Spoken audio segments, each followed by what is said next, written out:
Hi guys, welcome back to another video. I'm really sorry that I couldn't upload a video last week, but first week of school, y'all, well, at least for me, because I'm in Canada. It was super hectic, super busy, like always. So I thought I would give you guys some tips, some studying tips, some homework tips, some school tips, some just tips in general, I guess, to maybe make your year a little easier. Hopefully you find these tips potentially helpful, but let's just get to it. The best way to keep organized and to stay on top of all your courses and all your notes is to get a notebook. Really simple thing to do. Got this one at Target, and the really good thing about this is that this is a 3-subject notebook, which means I can keep 3 subjects in here, and so that's really good. It's just much easier than using loose leaf lined paper to take all your notes, because those get lost easily and those can rip and the holes won't work, and then you can't put them in your binder. And yeah, also speaking of binders, you should definitely get a binder. It's one of the essentials, but I suggest getting a 1.5-inch binder and then like having dividers in there and for all your subjects. You don't have to take that binder home every single day or to school every single day, depending on where you keep it. Another thing I like to do is to use a folder to keep all my homework in there, so I don't have to bring my whole binder home, as I just mentioned. Also, something else that really comes in handy when you're kind of planning out your day or whatnot is to get a small notebook or an agenda so you can keep track of what homework you have. I like doing it the old-fashioned way where I write it down, but there's also this app where you can put all your homework in it and stuff, and I'm not sure the exact name of it, but I will have a link to it in the description box. It's about taking notes in class. Don't write everything that the teacher says, because the best way to learn is to write, see, and listen. But the problem is when you are writing and you're looking at the board, you're not really focusing on what the teacher is saying, and that is sometimes more important and more in-depth than the things that are on the projector or on the board. Maybe like paraphrase what's important. I know that a lot of teachers, or at least a lot of my teachers, are uploading their notes online now, and so basically you don't have to take any notes in class, you can just focus and listen to them.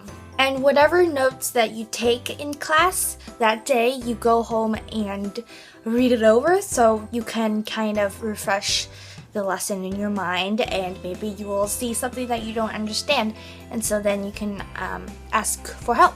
When you aren't sure about something, for example, they've written something on the board that you're like, oh, I don't really get that, make sure to ask, because most of the time probably another person has that exact same question. So if you're asking the teacher a question, you're basically helping out another person, and that's great. And from personal experience, there's always things that are like, oh yeah, I'm never gonna need to know this, or this is such a small detail, it's not gonna be on the test.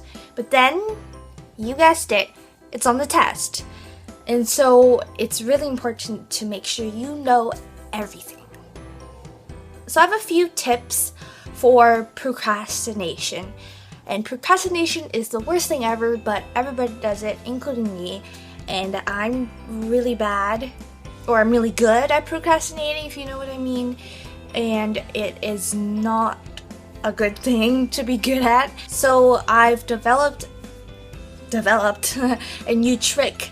I've found from personal experience that the most likely times to procrastinate are after you come home, straight after you come home, because you're really tired and you just want to lie in bed and look at Instagram or Snapchat. And another time is after dinner.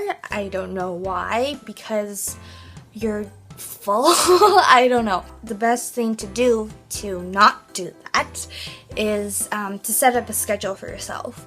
You don't necessarily have to write it down, just make like a mental note of it.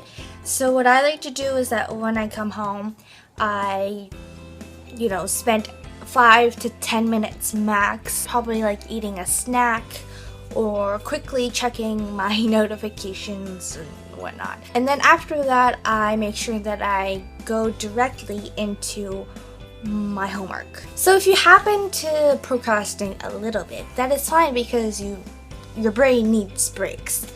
But what happens when you procrastinate too much, you end up putting your work off, and then you end up having to do it at like 2 or 3 a.m., which is not a good idea. A really good tip that I found useful is to do your homework probably an hour before you go to bed. That way you aren't as stressed and you aren't thinking about the homework when you're sleeping. In high school and college or whatever, you really need sleep. Last year during my exams, I lost a lot of sleep because I was procrastinating. And so I didn't do as well as I wanted on the exams, and so basically I know for a fact that sleep does have to do with your work. Now, I'm not telling you to get like 10 hours of sleep every single night. That is pretty hard to do when you have a lot of work to do. I myself usually only sleep 6 or 5 hours a night, but make sure that those hours count and make sure that you're getting good sleep during those few hours, which is still not a good idea. It is still not a good idea to go to bed at 2 a.m. Another thing I found kind of useful, especially this year since I've just started doing it, is that doing your homework on a real desk is much more efficient than doing it on a bed. I don't know if that's like what you prefer, doing on a bed. I used to do it on the bed. Now I've realized that doing homework on a desk is, kind of recreating that classroom feel. Also, you won't fall asleep in the middle of doing your homework or studying, which is the worst. When you're studying for a test, I find that it's extremely useful to make flashcards. I know that for some subjects you can't really do that. For example, math, you can't really use flashcards. For any other like words-based course, for example, biology or socials, flashcards are so helpful. There are online flashcards like Quizlet, but I prefer to do the old-fashioned way and actually write it on paper because science has proven that when you write something down, it goes into your memory. And I also saw somewhere that if you write in blue ink, it helps you remember things. I don't know if that's actually true, but you could give it a try. I like to write in blue ink when I try to memorize things. So yeah, I don't know. Don't believe the internet or... It's also a really good idea to make sure that you have friends. Okay, let me word that a different way. Make sure that you have people in your class that you can talk to if you have any questions about the homework or about the test, or if you want to study together. So make sure you have like their number or be friends with them on Facebook. Something that I did for my grade was that I created a Facebook group for my grade only in my school. In the Facebook group, we could basically ask questions, post pictures of things that we don't understand, and a lot of other things. So maybe if your grade doesn't have one yet, maybe you can start that one and people will actually thank you forever. Those were all the tips that I kind of thought of that are helpful to me. If you're still watching, well, first of all, give this video a like, and also comment down below what grade you are in if you're still in school, because I would love to know. If you have any like questions or anything about school and how I do things, or I don't know, but you can leave them down below and I will answer them. I hope that you guys will have a great school year, and I will see you guys next Monday. Bye guys! I don't know if this counts, but I also bought a lot of macarons, and yeah, I kept the box for one of them, and yeah, I thought I would just show this just because these were really great macarons.